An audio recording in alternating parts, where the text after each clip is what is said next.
पूरे परिश्रम से कार्य करने वाले व्यक्ति को देखकर साधारण मनुष्य सोचते हैं कि इसका शरीर कितना फुर्तीला है एवं कार्य करने में इसके अंग किस तरीके से लगे हुए हैं। किंतु मनुष्य का यह सच्चा निर्णय नहीं होता। मनुष्य की वास्तविक शक्ति वह नहीं जो आंखों से दिखाई दे। मनुष्य की मुख्य शक्ति है बुद्धि बल एवं मानसिक बल, जो कि स्थूल रूप से चक्षुओं द्वारा देखी जाती हैं। किसी कार्य को करने में एक हाथ लगा रहता है, किंतु हाथ की स्वयं की कोई शक्ति नहीं है।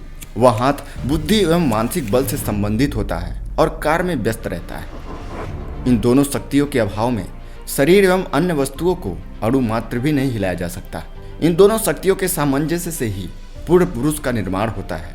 बुद्धि किसी निश्चित लक्ष्य की ओर जाने का सही निर्णय करती है, फिर मानसिक बल स्थूल अंगों को एकाग्रता प्राप्त कर उसे पूर्ण कर देता है। इस तत्व को समझना आवश्यक ही है। दोस्तों, आप समझ रहे होंगे कि मैं यह क्या बता रहा हूँ। असल में यह बात है आपके मानसिक बल और उसके विकास का। आपका शरीर आखिर कैसे कार्य करता है, वह कौन सी शक्ति है जो आपके शरीर के हर अंगों को चला रही है, उसको ताकत दे रही है। क्या सच में शरीर में ही ताकत है, या फिर आपके मन के अंदर वो ताकत बसी हुई है जिसकी मदद से आप हर वह काम कर लेते हैं। इस तत्व को समझना अत्यंत आवश्यक है। जब तक आप इस तत्व को नहीं समझ लेते तब तक आप मानसिक शक्ति की महत्ता को समझकर इसके विकास का मार्ग नहीं अपना पाएंगे। किसी भी कार्य को पूरा होने में साधारणतः दो शक्तियां होती हैं। पहली शक्ति उस कार्य के संबंध में विचार करके उसका निर्णय करता है कि यह अमुक कार्य करना है। यह कार्य बुद्धि का है। बुद्धि अपनी विचार शक्ति से किसी कार्य का निर्णय करती है। फिर उस निर्णय को या विचार को क्रियात्मक रूप देने के लिए मानसिक बल की आवश्यकता होती है।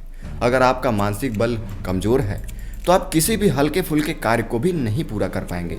मानसिक बल उस कार्य को संपन्न करता है और इस प्रकार सफलता या सिद्धि उपलब्ध होती है और आप उस कार्य में सफल हो जाते हैं। बुद्धिमान मनुष्य वही है जो पहले अपनी बुद्धि से किसी कार्य का निर्णय करे और फिर उसे पूर्ण करने में मानसिक बल का उपयोग करे। केवल विचारों में बहते रहने वाले व्यक्ति जीवन में सफल नहीं होते हैं। इसी तरह बिना बुद्धि का उपयोग किए जो कुछ सामने आ जाए उसी में जो अंधे बनकर लग जाएं, वे पशुवत ही होते हैं और वो अपनी प्रकृति प्रदत्त शक्ति को यूं ही छिन्न भिन्न करके असफल होते रहते हैं। अतः किसी कार्य की सफलता के लिए बुद्धि बल और मानसिक बल की आवश्यकता होती है। अच्छे अच्छे विचारकों एवं कवियों में केवल मानसिक बल भी हो तो वे बहुत कुछ सुधारात्मक एवं परिवर्तनकारी कार्य कर सकते हैं। केवल विचार से कुछ नहीं होता। प्रधानता तो कार्य की है। अन्य सभी कार्यों की तरह स्वास्थ्य सुधार एवं चिकित्सा में भी मानसिक बल का पूर्ण स्थान होता है। स्वास्थ्य रक्षा के लिए भिन्न भिन्न साधनों को ढूंढना बुद्धि का काम है और उन्हें उपयोग में लाने का कार्य मानसिक शक्ति का है। कार्य की सफलता तक दोनों क्रम ठीक चलते रहें तो आपकी सफलता उस कार्य में निश्चित हो जाती है। मनुष्य में मानसिक बल एक महत्वपूर्ण शक्ति है। मानव जीवन में होने वाला सारा खेल इसी मानसिक शक्ति का पसारा हुआ है। जिस व्यक्ति में मानसिक बल जितनी बड़ी मात्रा में होगा वो उतना ही कार्यशाली एवं उस कार्य में दक्ष होता है। भले ही बुद्धि बल की कमी या वातावरणवश या संस्कार के प्रभाव से वह अच्छे या बुरे कार्य में प्रवृत्त हो, किंतु वह उसमें तेजी से आगे बढ़ता ही है। मानसिक शक्ति तत्व रूप से स्वभाव से सभी व्यक्तियों में स्थित होती है। लोगों की यह धारणा गलत है कि प्रकृति जिसको बलवान या संपन्न या हीन बनाती है उसे जन्म से ही उस तरीके से उत्पन्न करती है। साथ ही इस तर्क में बहुत बड़ी गलती यह है कि मनुष्य या तो आखिरी, असल में हम कभी मध्यम मार्ग का अनुसरण नहीं करते हैं जिसे हीन को भी संपन्न बनाया जा सकता है। आपके अंदर की कमियों को दूर किया जा सकता है। आपके अंदर की हर कमी को पूरा किया जा सकता है और ऐसा करता है आपके अंदर तत्व रूप में स्थित मानसिक बल। मानसिक बलहीनता एवं महानता दोनों व्यक्ति में स्वभाव से ही स्थित हैं।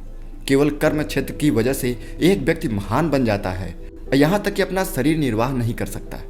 अगर आप निर्बल हैं, आपके अंदर हीनता है, तो इसे दूर करने के लिए व्यक्ति को सबसे पहले अपनी वर्तमान स्थिति पर विचार करना होगा और उसे कहाँ तक पहुँचना है इसका निर्णय करना होगा। और इसके लिए सर्वप्रथम एक छोटा सा लक्ष्य निर्धारित करना चाहिए। जिस तरह मैट्रिक पास करने के लिए पहली, दूसरी, प्रथम 10 कक्षाओं को पास करना पड़ता है, उसी तरह छोटे छोटे लक्ष्य निर्धारित करना चाहिए। उस छोटे से लक्ष्य पर अपने चित्त को केंद्रित करके सफलता के लिए प्रयत्न करना चाहिए। जब वह लक्ष्य पूरा हो जाए तो अपने उसी पथ पर दूसरा लक्ष्य निर्धारित कर उसके लिए भी इसी तरीके से प्रयत्न करना चाहिए।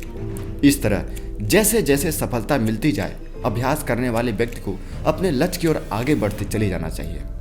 अपने मानसिक बल को बढ़ाने के लिए इसे विकसित करने के लिए इस बात पर ध्यान रखना चाहिए कि पहले पहल बड़े कार्य को लक्ष्य बनाकर उसमें नहीं उलझना है, क्योंकि शक्ति के अल्प होने के कारण बड़े कार्य में सफलता नहीं मिलती और प्रारंभ में ही निराशा मिल जाती है, जिससे हम उस कार्य से डरने लगते हैं। इसलिए अगर आपको अपनी मानसिक शक्ति बढ़ानी है तो छोटे छोटे कार्यों में सफलता हासिल करने की शुरुआत करिए। जब आप लगातार ऐसा करते जाते हैं तो आप मानसिक रूप से बलवान होते जाते हैं, जिसे कहा जाता है कॉन्फिडेंस। आपका कॉन्फिडेंस लेवल बढ़ता जाता है और आप किसी भी कार्य में कठिन से कठिन कार्य को बड़ी ही आसानी से सिर्फ उसी एक मूल मंत्र के जरिए ही हासिल कर ले जाते हैं। आपके लिए वह कार्य सरल हो जाता है। अगर आप लगातार सफल होने का अभ्यास करिए तो जीवन में आप सफल ही होंगे, लेकिन उसके पहले आपको अपनी बुद्धि से चुनाव करना होगा। चुनाव उस सफलता का, चुनाव उस लक्ष्य का जिसको आप बड़ी आसानी से पूरा कर सकते हैं। आप छोटे छोटे लक्ष्यों को बनाइए, उसे पूरा करते जाइए, फिर देखिए आपका मानसिक बल कितना बढ़ता है। आप जीवन में एक नई ऊंचाइयों पर पहुंचेंगे। दोस्तों, अपनी बुद्धि और मानसिक बल की शक्ति को बढ़ाने के लिए ऐसे ढेर सारे उपाय मैं आपके लिए लेकर आता रहूंगा। अगर आपको यह जानकारी अच्छी लगी तो हमें कमेंट करके बताएं, इस वीडियो को लाइक करें और ऐसे ही लाइफ चेंजिंग वीडियो पाने के लिए हमारे चैनल को अभी सब्सक्राइब कीजिए। तब तक मिलते हैं अगली वीडियो में। नमस्कार।